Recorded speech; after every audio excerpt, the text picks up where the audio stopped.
বর্তমান প্রেক্ষাপটে দাঁড়িয়ে এবার মনে হচ্ছে যে শীত কিন্তু ধীরে ধীরে বিদায় নিয়ে নেবে ভারতবর্ষের প্রায় বেশিরভাগ এলাকা থেকে। এরকমই সম্ভাবনা কিন্তু হঠাৎ করেই তৈরি হতে চলেছে। প্রিয় দর্শক, আজকের পূর্বাভাসে জানাবো যে শীতের বিদায় ঘণ্টা কবে থেকে বাজতে পারে এবং সম্ভাবনা কেমন রয়েছে, আর সেই সাথে আগামী কয়েকটা দিনে আবহাওয়াতে কোথায় কেমন পরিবর্তন আসবে সেই ব্যাপারেও জানাবো। অসময়ে বৃষ্টির আশঙ্কা কোথায় রয়েছে সেটাও জানাবো। যারা এখনো পর্যন্ত চ্যানেলটি সাবস্ক্রাইব করেননি এখনই চ্যানেলটিকে সাবস্ক্রাইব করে রাখুন, আর সেই সাথে ভিডিওগুলিকে লাইক এবং শেয়ার করে দিতে কোনোভাবেই ভুলবেন না। প্রিয় দর্শক, আজ জানুয়ারির 20 তারিখ সোমবার, সাল 2025, ভারতীয় সময় ঘড়িতে এই মুহূর্তে সকাল 10টা 6 বাজে।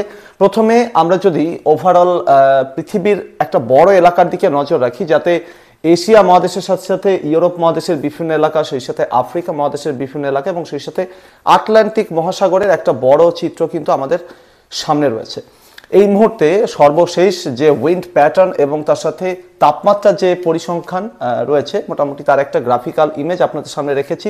সেখানে দেখা যাচ্ছে যে আটলান্টিক মহাসাগরে এই মুহূর্তে দুটো স্টর্ম রয়েছে, অর্থাৎ দুটো ঘূর্ণিঝড় রয়েছে এবং এই সিস্টেমগুলো কি হচ্ছে, লাগাতার পশ্চিম থেকে পূর্বের দিকে অর্থাৎ ইউরোপ মহাদেশের বিভিন্ন এলাকার দিকে এগিয়ে চলেছে। তবে সাধারণত শীতকালের দিকে এই সিস্টেমগুলো কি হয়, পূর্বের দিকে সরতে সরতে খানিকটা উত্তরের দিকে, অর্থাৎ এই যে জায়গাগুলো রয়েছে সাইবেরিয়া, রাশিয়ার বিভিন্ন যে এলাকা, এই দিকে চলে যায়। এর কখনো কখনো বেশ কিছুটা অংশ খানিকটা দক্ষিণ দিক হয়ে, যেমন এই সিস্টেমটা দক্ষিণ দিক হয়ে সম্ভবত ভূমধ্যসাগরের বিভিন্ন এলাকা হয়ে ধীরে ধীরে পাকিস্তান, আফগানিস্তান এবং সংলগ্ন এলাকার দিকে পৌঁছাবে। যদিও ভূমধ্যসাগরে এই মুহূর্তে একটা সিস্টেম আছে, তো এই সমস্ত ওয়েদার সিস্টেমগুলো পূর্বের দিকে যখন এগোবে তখন কিন্তু এটা পশ্চিমী ঝঞ্ঝা রূপে পাহাড়ের বিভিন্ন এলাকাতে প্রভাব দেখাবে। তবে আপনারা জানেন ইতিমধ্যে সূর্যের কিন্তু লাগাতার উত্তরায়ণ হয়ে চলেছে, কারণ বড়দিন পেরিয়ে গেছে বেশ কয়েকদিন হলো এবং লাগাতার উত্তরায়ণের সুবাদে কিন্তু ভারতবর্ষ সহ পৃথিবীর উত্তর গোলার্ধের যে দেশগুলো রয়েছে, অর্থাৎ ইউরোপ মহাদেশের বিভিন্ন এলাকার সাথে সাথে আফ্রিকা মহাদেশের উত্তরাঞ্চলের বিভিন্ন জায়গা, সেই সাথে এর আশেপাশের যে এলাকাগুলো রয়েছে, অর্থাৎ পৃথিবীর উত্তর গোলার্ধের সর্বত্রই কিন্তু দিন এবং রাতের তাপমাত্রা লাগাতার এবার বেড়ে চলেছে। এবার যত সময় যাবে দক্ষিণ গোলার্ধের যে এলাকাগুলো রয়েছে, অর্থাৎ অস্ট্রেলিয়া, দক্ষিণ আমেরিকা সহ যে দেশগুলো, তো সেখানে কিন্তু এবার ধীরে ধীরে তাপমাত্রা কমতে থাকবে। যত সময় যাবে উত্তর গোলার্ধে ধীরে ধীরে গরমকাল চলে আসবে, আর যত সময় যাবে দক্ষিণ গোলার্ধে শীতকাল চলে আসবে। তো এই হলো সিচুয়েশন। তো এই পশ্চিমী ঝঞ্ঝাগুলো এবার যত সময় যাবে পশ্চিম থেকে পূর্বের দিকে যাওয়ার সময় ধীরে ধীরে উত্তরের দিকে উঠতে থাকবে, কারণ এখন লাগাতার এই এলাকাগুলোতে সূর্যের উত্তরায়ণ হয়ে চলেছে এবং এই পশ্চিমী ঝঞ্ঝাগুলো যত উত্তর দিক হয়ে, অর্থাৎ ইউরোপের বিভিন্ন এলাকাকে প্রভাবিত করে রাশিয়ার দিকে এবং চীনের ভিতরের দিক দিয়ে যখন যাবে, তখন কিন্তু ভারতবর্ষের যে পাহাড়ি এলাকাগুলো, হিমালয়ের যে বিভিন্ন এলাকা, অর্থাৎ জম্মু কাশ্মীর, লাদাখ, হিমাচল, উত্তরাখণ্ডের বিভিন্ন এলাকাতে তুষারপাতের পরিমাণ একটু একটু করে কমতে থাকবে। তবে এই মুহূর্তে একটা পশ্চিমী ঝঞ্ঝা প্রভাব দেখাচ্ছে জম্মু কাশ্মীর, লাদাখ এবং হিমাচলের দিকে, এবং এর পরবর্তীতে জানুয়ারির শেষ দিকে আরও একটি পশ্চিমী ঝঞ্ঝা আসতে চলেছে, এরকমই সম্ভাবনা রয়েছে। তবে যেটা মনে হচ্ছে যে ফেব্রুয়ারির শুরু থেকেই কিন্তু পশ্চিমী ঝঞ্ঝার প্রভাব জম্মু কাশ্মীর, লাদাখের দিকে অনেকটাই কমে যাবে। এরপর আপনাদের জানাবো যে কোথায় স্টেপ বাই স্টেপ আবহাওয়াতে পরিবর্তন আসতে চলেছে। প্রিয় দর্শক, এই হচ্ছে আজকে সর্বশেষ পরিস্থিতি ভারতবর্ষ এবং সংলগ্ন আশেপাশের এলাকাতে। তো সেখানে যেটা দেখা যাচ্ছে যে আফগানিস্তানের বিভিন্ন এলাকা, জম্মু কাশ্মীর, লাদাখের বিভিন্ন এলাকাতে তুষারপাত চলছে। তবে তা সত্ত্বেও পাহাড়ের দিক থেকে লাগাতার শুকনো ঠান্ডা হাওয়া জারি রয়েছে, কারণ মধ্য ভারত এবং সংলগ্ন ছত্তিশগড়ের উপরে এখানে একটা অ্যান্টিসাইক্লোন অতি সক্রিয় রয়েছে এবং এই কারণে উত্তরে ঠান্ডা হাওয়া বিহার, ঝাড়খণ্ডের বিভিন্ন এলাকা হয়ে পশ্চিমবঙ্গ, বাংলাদেশ, ত্রিপুরার উপর দিয়ে বয়ে যাচ্ছে, তা ধীরে ধীরে বঙ্গোপসাগরের দিকে চলে যাচ্ছে। আগামীকাল জানুয়ারির 21 তারিখ হতে হতে পরিস্থিতিতে কোনো পরিবর্তন আসে কিনা সেটার দিকে নজর রাখতে গিয়ে দেখা যাচ্ছে যে পশ্চিমী ঝঞ্ঝার প্রভাব কিন্তু চীনের বিভিন্ন এলাকাতে বাড়তে চলেছে। তবে যেহেতু এই এলাকাগুলো দিয়ে হিমালয়ের অবস্থান রয়েছে, তাই চীনের দিক থেকে কিন্তু ঠান্ডা কখনোই ভারতবর্ষের দিকে নামে না। তো এক্ষেত্রে জম্মু কাশ্মীর, লাদাখের দিকে আগামীকালও খানিকটা বৃষ্টি এবং তুষারপাত থাকবে। হিমাচল, উত্তরাখণ্ডেরও কোথাও কোথাও তুষারপাত এবং হালকা বৃষ্টি থাকতে পারে। আফগানিস্তানের বিভিন্ন এলাকা, পাকিস্তানের উত্তরাঞ্চলেও কিন্তু বৃষ্টি এবং তুষারপাত জারি থাকার সম্ভাবনা। তবে পরিবর্তন একটা অন্য জায়গাতে ধরা পড়তে পারে, সেটা হচ্ছে অ্যান্টিসাইক্লোনটির অবস্থানের ক্ষেত্রে, যেটা মধ্য ভারতের দিক থেকে সরে ওড়িশা উপকূলের দিকে অর্থাৎ বঙ্গোপসাগরের দিকে চলে যাওয়ার সম্ভাবনা কিন্তু রয়েছে। তবে এই সিস্টেমটার সৌজন্যে উত্তরে হাওয়ার প্রবাহ আগামীকালও জারি থাকবে। তবে একই সাথে কিন্তু এই সিস্টেমটার কারণে বঙ্গোপসাগরে আর্দ্রতাপূর্ণ হাওয়া কিন্তু ঠিক এইভাবে রিকার্ভ করে ঢুকতে থাকবে, এরকমই সম্ভাবনা রয়েছে। তবে তা সত্ত্বেও উত্তরে হাওয়া যেহেতু আগামীকালও থাকবে, তাই কলকাতা সহ দক্ষিণবঙ্গ, উত্তরবঙ্গ, বিহার, ঝাড়খণ্ড, ওড়িশা, ত্রিপুরা, আসামের বিভিন্ন জায়গা, বাংলাদেশের বিভিন্ন জায়গা সর্বত্রই কিন্তু আজকের মতো ঠান্ডা আগামীকালও জারি থাকার সম্ভাবনা। তবে মাথায় রাখতে হবে রোদের তেজ কিন্তু লাগাতার একটু একটু করে বাড়তেই থাকবে। 23শে জানুয়ারি হতে হতে কি হবে, পশ্চিমী ঝঞ্ঝাটির প্রভাব আরও একটু জোরালো হবে। ভারতের রাজধানী দিল্লির আশেপাশের কোনো এলাকাতে এখানে একটা ঘূর্ণাবর্ত তৈরি হতে পারে, কারণ যখন কোনো পশ্চিমী ঝঞ্ঝা পাহাড়ে গিয়ে ধাক্কা খায় তখন বাতাস এখানে পাহাড়ে ধাক্কা খাওয়ার পর রোটেট হতে থাকে এবং সেই কারণে কিন্তু সাইক্লোনিক সার্কুলেশন বা ঘূর্ণাবর্ত তৈরি হয়। ঘূর্ণাবর্ত তৈরি হয়ে গেলে বঙ্গোপসাগরে অ্যান্টিসাইক্লোনটি আরও একটু সক্রিয় হবে। কখনো এটা উত্তর বঙ্গোপসাগর, কখনো ওড়িশা উপকূলের উপরে অবস্থান করবে এবং এদিক থেকে লাগাতার আর্দ্রতাপূর্ণ হাওয়া ঢুকতে থাকবে।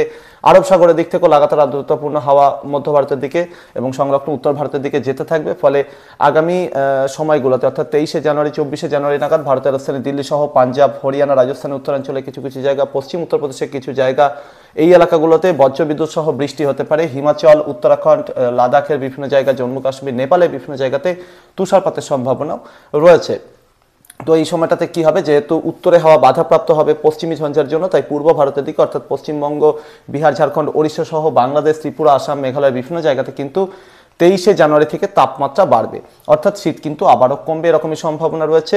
এবং সেক্ষেত্রে পরবর্তী সময়গুলোতে এরকমই পরিস্থিতি জারি থাকার সম্ভাবনা এবং ধীরে ধীরে 24 বা 25শে জানুয়ারি থেকে একটু একটু করে পাহাড়ের আবহাওয়া পরিষ্কার হতে শুরু করবে এরকমই সম্ভাবনা রয়েছে এবং ধীরে ধীরে পশ্চিমী ঝঞ্ঝাটি চীনের ভিতরের দিকে অনেকটাই চলে যাবে। সেই সময়টাতে কি হতে পারে, অর্থাৎ 26শে জানুয়ারি থেকে 25শে জানুয়ারি পর্যন্ত কিন্তু মাথায় রাখতে হবে যে 23 থেকে 25শে জানুয়ারি এই সময়টার মধ্যে তাপমাত্রা অনেকটাই বেড়ে যাবে পূর্ব ভারতের সব এলাকাতেই এবং তার সাথে বাংলাদেশ সহ উত্তর পূর্ব ভারতের বিভিন্ন জায়গাতে। কিন্তু 26শে জানুয়ারি থেকে পশ্চিমী ঝঞ্ঝা সরে যাওয়ার পর কনকনে ঠান্ডা হাওয়া পাহাড়ের দিক থেকে নামতে থাকবে, ফলে এক ধাক্কায় এক লহমায় কিন্তু 26শে জানুয়ারি থেকে খুব দ্রুত তাপমাত্রা নামতে থাকবে। মাঝে কিন্তু এটা অনেকটাই তাপমাত্রা বেড়ে যাবে এবং 23 থেকে 25শে জানুয়ারির মধ্যে শীত কিন্তু প্রায় উধাও হয়ে যাওয়ার সম্ভাবনা রয়েছে বিভিন্ন জায়গাতে। তবে 26শে জানুয়ারি থেকে শীত আবারও কামব্যাক করবে এবং স্বমহিমায় কামব্যাক করবে এরকমই সম্ভাবনা। কলকাতা সহ গাঙ্গেয় দক্ষিণবঙ্গের সমস্ত জেলাতেই এই সময় যথেষ্ট কড়া ঠান্ডা উপলব্ধি হবে। ভোরে বা সকালের দিকটাতে, রাতের বিভিন্ন সময় কনকনে ঠান্ডা থাকবে। সেই সাথে উত্তরবঙ্গ, বিহার, ঝাড়খণ্ড, ওড়িশার উত্তরাঞ্চলে বিভিন্ন জায়গার সাথে সাথে বাংলাদেশের সব এলাকা, ত্রিপুরার সব এলাকা এবং আসামের বিভিন্ন জায়গাতেও কিন্তু কনকনে ঠান্ডা থাকবে 23 থেকে 26শে জানুয়ারি থেকে পরবর্তী কয়েকটা দিনের মধ্যে।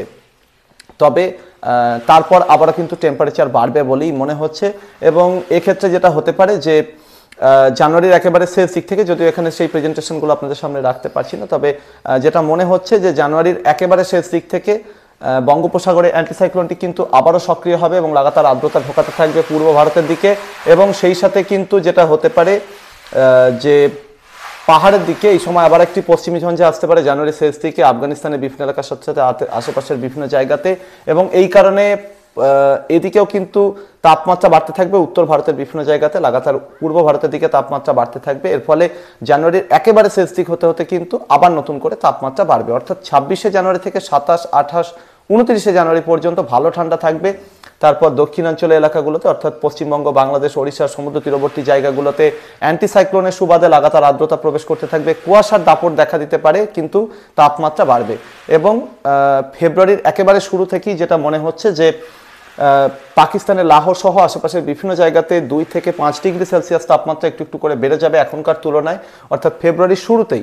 তো তার ফলে যেটা হতে পারে এর ধাক্কা কিন্তু এই এলাকাগুলোতে লাগবে এবং পাহাড়ের দিক থেকে হাওয়া নামার পরিবর্তে পাকিস্তানের দিক থেকে হাওয়া নামতে থাকবে উত্তর ভারতের সমতলের দিকে। ফলে ভারতের রাজধানী দিল্লি সহ পাঞ্জাব, হরিয়ানা, রাজস্থানের বিভিন্ন জায়গার সাথে সাথে গুজরাট, উত্তরপ্রদেশ, বিহার, ঝাড়খণ্ড, পশ্চিমবঙ্গ, ওড়িশা, সেই সাথে বাংলাদেশ, ত্রিপুরা সর্বত্রই কিন্তু অর্থাৎ উত্তর ভারতের যে এলাকাগুলোতে এবং পূর্ব ভারত, পশ্চিম ভারতের যে এলাকাগুলোতে শীতের দাপট লক্ষ্য করা যায় সেই এলাকাগুলোতে কিন্তু একেবারে ফেব্রুয়ারির শুরু থেকেই তাপমাত্রা অনেকটাই বেড়ে যাবে এবং দিনের বেলাতে 30 ডিগ্রি সেলসিয়াস তাপমাত্রা বিভিন্ন জায়গাতে ছুঁয়ে যাওয়ার সম্ভাবনা এবং রাতের তাপমাত্রাও কিন্তু মোটামুটি 14 থেকে 17 ডিগ্রি সেলসিয়াসের কোঠায় উঠে যাওয়ার সম্ভাবনা রয়েছে। অর্থাৎ ফেব্রুয়ারির শুরুতেই কিন্তু শীত বিদায়ের মতো পরিস্থিতি তৈরি হতে চলেছে কলকাতা সহ গাঙ্গেয় দক্ষিণবঙ্গের বিভিন্ন জেলাতে। উত্তরবঙ্গের দিকটাতে হয়তো বা একটু শীতের দেখা মাঝে মাঝে মিললেও মিলতে পারে, কিন্তু ওভারঅল প্রায় বেশিরভাগ জায়গা জুড়েই সাথে সাথে বাংলাদেশ, ত্রিপুরা এবং ওড়িশার বিভিন্ন এলাকার সাথে সাথে বিহার, ঝাড়খণ্ডের বিভিন্ন জায়গাতে কিন্তু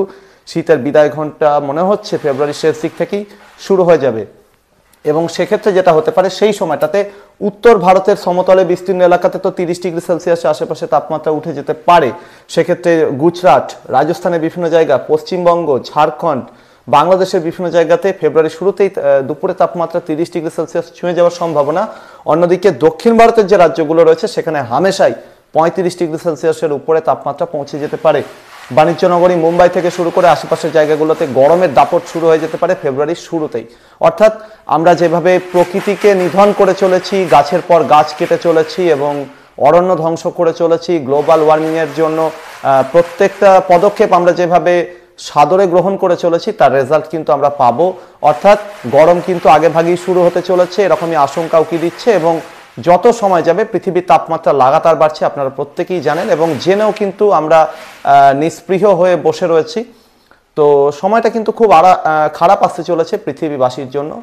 এই কথা বলে আপনাদের আজকের পূর্বাভাস শেষ করলাম। তবে চেষ্টা করবেন যে যতটা সম্ভব গাছ লাগাতে, কারণ কার্বন ডাইঅক্সাইডের পরিমাণ যেভাবে লাগাতার বেড়ে চলেছে সেই কারণে তাপমাত্রা লাগাতার বাড়ছে।